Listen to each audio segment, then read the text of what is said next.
Hey guys, welcome back to Janardan's blog. কি কৰে আশা কৰিছো সকলো ভালে। একচুৱেলি মই বহুত দিন পিছত এই আপডেটটো দি আছোঁ। মানে বহুত দিন আগতে মই দিছিলোঁ শ্বৰ্টছৰ জৰিয়তে বা ভিডিঅ'ৰ জৰিয়তে দিছিলোঁ যে মই কিবা এটা ডাঙৰ প্ৰজেক্ট কৰি আছোঁ মোৰ ঘৰত ছটৰ ওপৰত। একচুৱেলি সেই প্ৰজেক্টটো কি মই ভালকৈ কোৱাই নাছিলোঁ। তো আজি সেই বস্তুটো ৰিভিল কৰিবলৈ গৈ আছোঁ। তো যদি চেনেল নতুন হয় চেনেলটো ছাবস্ক্ৰাইব কৰিব নাপাহৰিব, লগতে বেল আইকন প্ৰেছ কৰি থৈ দিব। যদি মোক এতিয়ালৈকে ইনষ্টাগ্ৰাম আৰু ফেচবুকত ফ'ল' কৰে ডেছক্ৰিপশ্যন লিংক আছে, গৈ পেলাই কৰি দিব। আৰু আজি যিহেতু ছানডে মই ভাবিছোঁ যে আপোনালোকক মানে কথাটো কৈ দিওঁ বা দেখাই দিওঁ কিমানখিনি আগবাঢ়িছে কিমানখিনি আগবাঢ়া নাই। বহুতে মানে সুধি থাকে মাজে সময়ে যে তুমি কিবা এটা আপডেট দিছিলে কি হ'ল, একো নাই দেখোন আপডেট কেনেকুৱা কি। তো কথাটো হৈছে যে এনেকুৱা মই কৰি আছোঁ এখন মুৰ্গী ফাৰ্ম লোকেল চিকেনৰ। তো অলমষ্ট গোটেইখিনি কাম হৈ গ'ল। চাওক এইটো ছটৰ ওপৰত, ইফালে মোৰ ষ্টুডিঅ' আছে আৰু ইয়াতে মুৰ্গী ফাৰ্মখন বনাইছোঁ এনেকৈ কমপ্লিট। মই যদি আপোনালোকক দেখাব যাওঁ, ইফালে অকণমান লেতেৰা হৈছে বাৰু। লেতেৰা হৈ থকা কাৰণটো হৈছে যে যিহেতু আমাৰ ঘৰত ছাগলীও আছে, তো বৰ্তমান থাকে ছাগলী, যিহেতু মুৰ্গী এটাও সোমোৱা নাই আমি এতিয়ালৈকে। তো কাম আৰম্ভ কৰাই নাই, সেইটো কাৰণে বৰ্তমান এতিয়া ছাগলী থাকে আৰু ইয়াত। আৰু যদি আপোনালোকে পুৰণা ব্লগ চাইছে বা ৰিল চাইছে, শ্বৰ্ট চাইছে, তেতিয়া আপোনালোকে গম পায় যে আমি গছ কটা নাই, ঠিক আছে।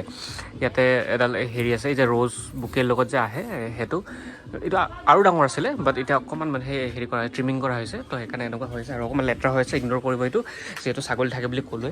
তাৰপিছত এইফালে আছে এডাল ফুলৰ গছ আৰু চাওক ফুলৰ গছডালো ইফালে এনেকৈ গৈ পেলাই সেইফালে আছে, আমিখিনি হেৰি কৰি দিছোঁ, গছ কটা নাই আমি।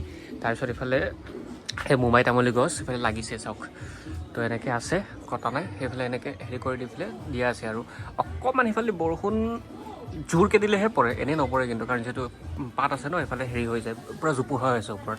বাৰু সেইটো মুৰ্গী সোমোৱাৰ আগে কিবা এটা কৰিম বাৰু সেইটো আমি। তো এইটোৱে ইফালে আছে আমাৰ 8.5 ফুট পৰা 9 ফুট, আৰু ইফালে যদি এনেকৈ চাওঁ দীঘলটো আছে আমাৰ 19 ফুট। তো এনেকৈ চাগে হৈ যাব লাগে গোটেইখিনি। তলত এনেকৈ হাফ টিং দিয়া আছে, তাৰপিছত এইফালে গোটেইটো এনেকৈ জালি লগোৱা আছে প্লাষ্টিকৰ। তাৰপিছত আৰু সেনেকৈ আৰু। তো এতিয়া বাকীখিনি কথা হৈছে যে যিহেতু ফাৰ্ষ্ট টাইম এইটো হেৰিত আগবাঢ়িছোঁ ফাৰ্মৰ হেৰিটোত, তো ইমানখিনি অভিজ্ঞতা নাই যিহেতু, তো অকণমান টাইম লৈছোঁ কামখিনি কৰিবৰ কাৰণে।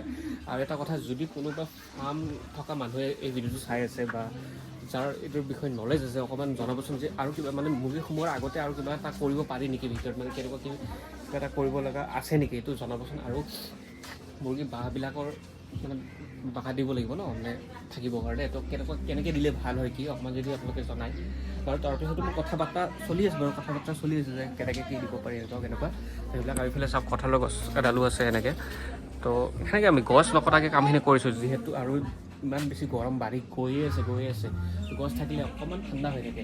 এই চাওক ওপৰত টিং আছে, এইফালৰ পৰা ৰ'দ আহি আছে, ছাইডতো টিং আছে, তাৰপিছতো ইয়াত থকাৰ পিছত মানে ইমান বেছি গৰম ফিল হোৱা নাই, কাৰণ গছ আছে, বতাহ লাগি থাকে। তো সেইটোৱে কথা। তো ভাবিছোঁ যে ঘৰত আছোঁ যিহেতু আপডেট দি দিওঁ এটা, যে কেনেকুৱা কি কাম বাঢ়িছে, মানে কামখিনি আগবাঢ়িছে। আৰু বহুদিন মই লং ভিডিঅ'ও বনোৱা নাই, আৰু অকণমান গাটো বেয়া কাৰণে ভইচটো অকণমান এনেকুৱা হৈ আছে। আৰু অকণমান কাম বাকী আছে বাৰু, লাইনৰ কাম বাকী আছে। তাৰপিছত মই ভাবিছোঁ যে যেতিয়া বাঁহবিলাক এনেকৈ দি দিম, মুৰ্গী সোমাম, তাৰপিছত এটা পাৰ্টিশ্যন এটা দিম, যাতে কেতিয়াবা মানে ক্লিনিং কৰাৰ কাৰণে বা সেনেকুৱা কিবা কিবি ভাবি আছোঁ। আৰু এই সৰু মানে হেৰি লগাই দিম তাতে, সেই ওপৰত কোণাবিলাকত সৰুকৈ সেই মাটিৰ কলহ যে থাকে, সৰুকৈ লগাই দিম, যাতে চৰাই তৰাইও মানে ঘৰ সাজিব পাৰি ইয়াতে, যিহেতু গেপ বহুত আছে ওলোৱা সময়ৰ কাৰণে। চৰাইবিলাকেতো এইবিলাক বিচাৰি পায়ে যায় ন। মুৰ্গীটো বাৰু ওলাই যাব নোৱাৰে, কিন্তু সৰু চৰাইবিলাক থাকে, যেনেকৈ ঘনচিৰিকা হওক বা শালিকা হওক বা কিবা তেনেকুৱা, ইয়াত বাঁহ সাজিব পৰাকৈ ধুনীয়াকৈ এনেকৈ বনাই দিম আৰু ধুনীয়াকৈ, যিহেতু ইয়াতে খানা পিনা থাকিব গোটেইখিনি বস্তু। তো ইয়াত তেওঁলোকে থাকি পেলাই আৰামছে মানে সেই কৰিব পাৰিব। যিহেতু আমাৰ এই এৰিয়াখন আগতে বহুত কয়লা ডিপু আছিলে, কয়লা ডিপুৰ খেৰৰ ঘৰ আছিলে, খেৰৰ ঘৰবোৰ এতিয়া নাইকিয়া হৈ গ'ল, যিহেতু কয়লা ডিপুবিলাক নোহোৱা হৈ গ'ল। তো নাইকিয়া হৈ গ'ল খেৰৰ ঘৰবিলাক। তো বহুত জেগাত মানে থাকিব মানে অসুবিধা পায়, গছত থাকে, বতাহ দিলে পৰি যায়, বহুত দেখিছোঁ তেনেকুৱা। তো মই সেইকাৰণে ভাবিছোঁ যে এনেকৈ যিহেতু আছেই জেগা বহুত ধুনীয়া, তো এনেকৈ সৰুকৈ কলহ লগাই দিম ওপৰে। তো বাঁহ সাজিলে আপোনালোকে গমেই পাব আৰু লাহে যেতিয়া। তো সেইটো এটা সৰুকৈ দি দিলোঁ আপডেট। কিবা এটা বহিছে অপৰাজিতা ফুলি, এইটো ব্লু কালাৰ হয়, অপৰাজিতা ফুলি ইফালে আহিছে বহুতকেইটা। তো এটা সৰুকৈ আপডেট দি দিলোঁ। আৰু কাম বাকী আছে বাৰু বহুতখিনি কৰিবলগীয়া।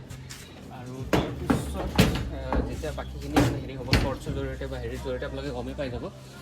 তো সেয়া কথা আৰু। তো থেংক ইউ ছ' মাছ। এটা নৰ্মেল ব্লগ আছিলে ঘৰৰ পৰাই। যদি ভিডিঅ'টো ভাল পায় লাইক কৰিব, শ্বেয়াৰ কৰিব, কমেণ্ট কৰিব, ছাবস্ক্ৰাইব কৰিবলৈ নাপাহৰিব। আৰু যদি আপোনালোকে কোনোবা মাকো কৈছোঁ, যদি কোনোবা ফাৰ্মৰ মানুহ চাই আছে, মোক ইনষ্টাগ্ৰামত ফ'ল' কৰি পেলাই মোক মেছেজত জনাব কথাখিনি, যে কেনেকুৱা কি কৰিব পৰা যায়। আমি নিশ্চয় ধুনীয়াকৈ কথা চথা পাতি মেলি দিলে কেনেকৈ আৰু মোৰ এই ফাৰ্মখন আছে মোৰ নিজৰ ঘৰতে গুৱাহাটীত বশিষ্ঠ চাৰিআলি পাটৰকুছি। Thank U.